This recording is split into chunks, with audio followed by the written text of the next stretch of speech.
Hello everybody, my name is Nivar Nizar and I'm in grade 7A. Today I'll be explaining my project, which is about a smart house. So my smart house has renewable energy that gets its energy from the solar panels. When the sun hits the solar panels, energy will be made and it will transfer to the battery.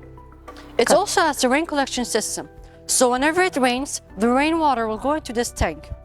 True, the rainwater isn't clean, but it can be used for many different things. For example, laundry or gardening. It also has a fire detection system. So whenever there's a fire, the alarm will go off. This is great for home safety.